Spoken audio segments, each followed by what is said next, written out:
Yeah. No, just curious how creative you're willing to get during a tough stretch like this with your lineup. In terms, I saw Christensen with Gavrikov today. I don't know if that's a pair tomorrow or not. But just putting a young guy up that high, would you do that at forward as well if you feel like that's where it's going? If that's what it calls for, like anything's on the table now. You know, when you're trying anything to just find a way to get 2 points here, right? So there was some stuff that we could build on last game. And, you look at the tape, and there's some stuff we certainly need to work on. But, yeah, everything's on the table for sure. And it's ever-changing every day from today to tomorrow to reports we get, COVID, sickness, injuries, all this stuff. So it could look different tomorrow morning. Yeah. Youngest team in the league, how imperative is it during a time like this to have veteran players, guys who have maybe been through experiences like this before, to be the difference makers right now?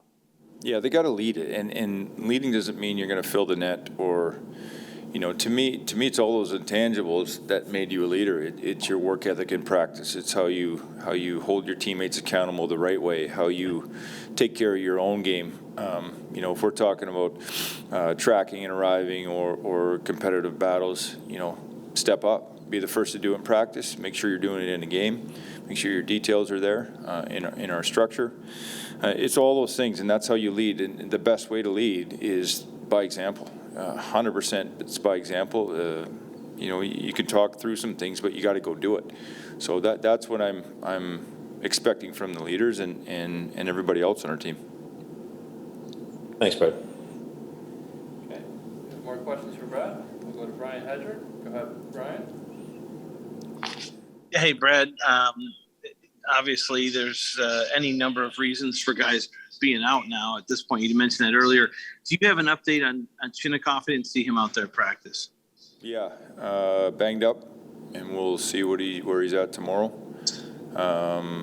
Tex, he's out. He's not going to be coming back. He tested positive for COVID. Trying to think what else. Like I said, every day it's just a whirlwind, right? So we'll just see where it ends up here tomorrow. You cut out there for a second. Did you say Texier tested positive for COVID? Correct. Okay, I gotcha. Having Liam Foudy up here, are you intrigued to see what maybe he looks like at this stage of the game? Sure. Yeah. No, I got some good reports. Of how he's progressing for sure. I think he kind of felt his way through a little bit early. Probably disappointed to go down. Like you'd hope a player is. You want him to be disappointed, but also understand that he's playing pro hockey and to make sure that you're going down there with the right mindset and to improve. That's a good league down there, and there's been a lot of really, really good hockey players that started their career there and then went on to good NHL careers. So how you approach it, how you basically grow your game, and playing against older, stronger men. There's older people in that environment there in the American League. So from what I hear, he's handled it well. And the number one thing is just consistency, because it's the pros that last for a long time. It's their ability to do things just over and over the right way every night. How they contribute to games.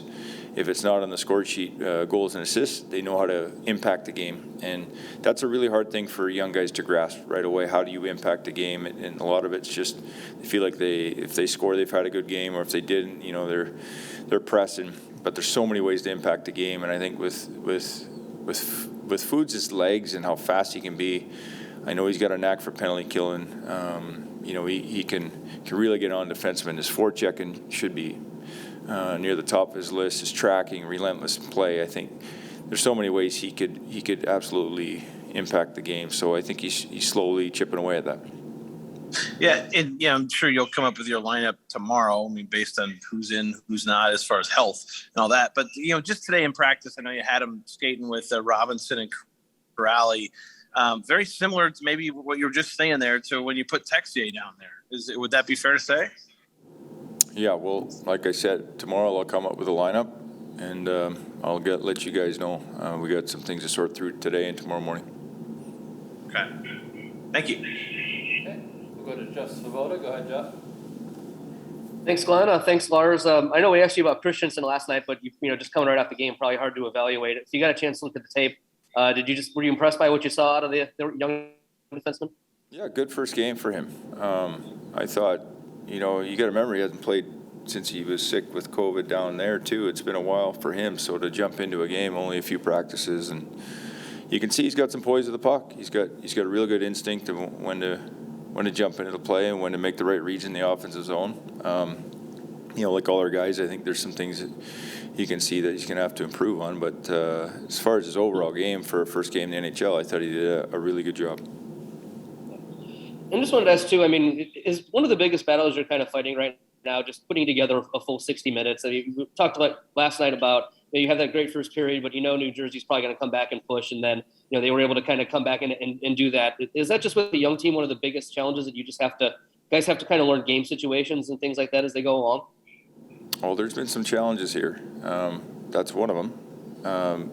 COVID injuries, different things. I mean, lack of practice time. There's a lot of things that we're dealing with. Not that we're the only ones, but that's certainly one of them. Is the consistency in what we do, and after playing a really good first, and understanding where we hurt ourselves in the second and the third, especially the third for me.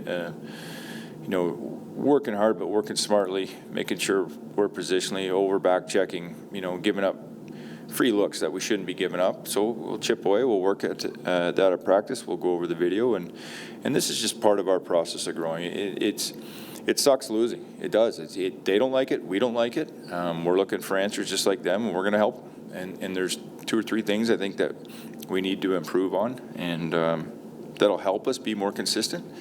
And we're going to, with the practice time that we have now, we're able to do it. We worked on some more of that stuff today. And like we said, winners get the rest, and watch, we're not winning enough games right now, so we got to work at it. Thank you. Okay, we'll go back to Aaron Portzline. Go ahead, Aaron. Hey, thanks, Glenn. Brad, is Elvis still day-to-day, or is that looking maybe longer than you thought at first? I haven't talked to Voter about Elvis yet today. I'm not sure. Okay, thanks. Okay, then we'll go back to Brian Hedrick. Go ahead, Brian. Hey, Brad, we haven't seen Gavin Bayreuther out there in a while, obviously. Is he still does that mean he's still on the COVID protocol list? Sure does, and yep. Do you know how he's doing? I mean, it's been a little bit of a while, almost 10 days, I think, for him. Is he doing okay? Yeah, symptomatic-wise, he's done really well. I think he's had some mild symptoms, but we've been lucky that way. I don't think if any guys really had very hard or tough symptoms, I think everybody's dealt with it very well. Almost itching to get back, when you're, trying to keep in contact, shoot a text, something, just see how they're doing. And, I'd have to go back in my record. There's been so many now, but I think most guys felt pretty good. If you're like any other winter, let's say you took COVID out of it, you'd feel like you could manage through it. But obviously we know it's a different landscape and what we're dealing with here. So that's been the one positive out of it. Yeah, that's good to hear. Shifting to Korpisalo, he did look really sharp last night, much better than obviously he only had that one practice going to the Tampa game. Would it be nice to be able to, in a way, just kind of get him some starts in a row? He seems to be the kind of guy that when he gets to play more, it really kind of helps his game out.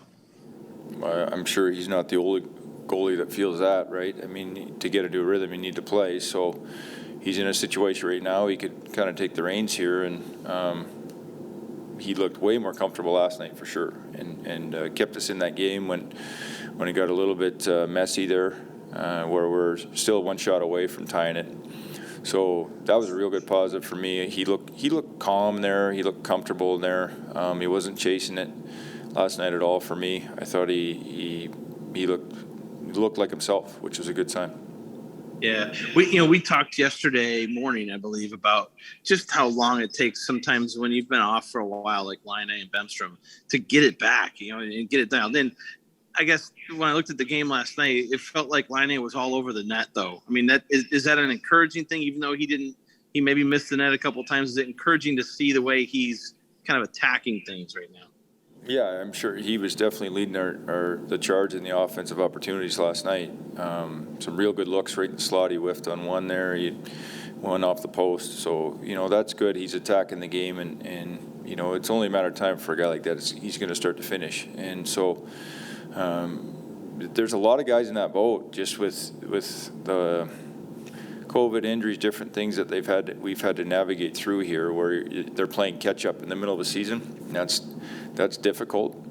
It seems like guys are at different stages of how they feel and where they're trying to round out their game, and that could be part of why we're a little bit inconsistent in some areas where, you get the adrenaline of getting back in the lineup, and then you plateau and dip, and then you got to find your legs again, and that's a very normal thing.